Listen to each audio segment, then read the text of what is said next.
I'm MT Karthik, or MTK. This is Plug Unplug Part 6. The birth of the Internet meets the television presidency. This is that transitionary moment in the early 90s. As the global capitalists and reactionary elites seized back control from the highly liberated masses, if you will, and the direction it was going since 68, through Reagan, Bush, their mouthpieces in the White House out west, intellectuals were absorbed in the privatization, commercialization, and diversification of high technology.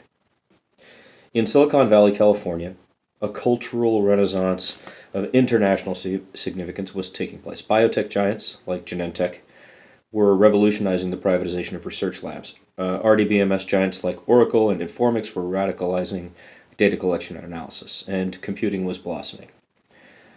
Intel. Since the early 1970s, U.S. scientists had been working on a concept from a series of memos written in the 1960s toward the creation of a network that we now call the Internet. Working at Stanford, MIT, Champaign-Urbana, and elsewhere, these scientists realized international networking, even as my classmates and I were, first being exposed to that TRS-80, the Trash 80 computer, DOS, and Apple II.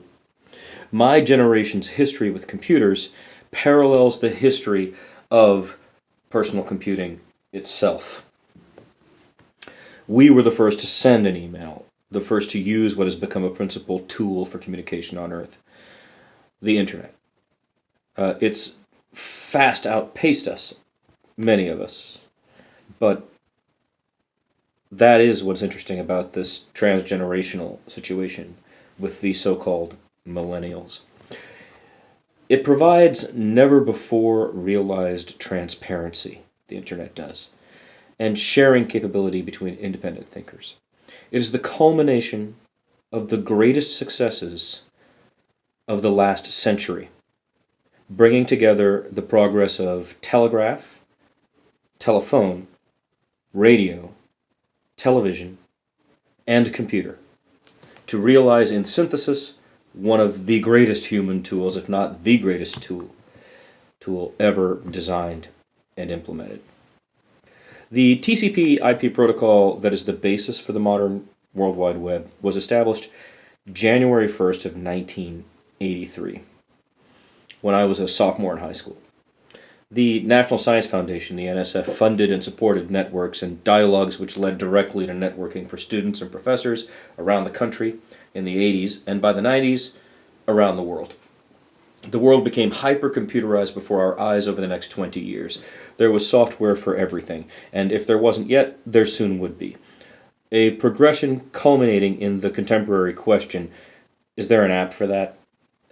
The engineers of the microchip age have tried to make machines that fit seamlessly into our lives. Have we taught them to think more like us, or have they taught us to adapt to them? The answer, of course, is both.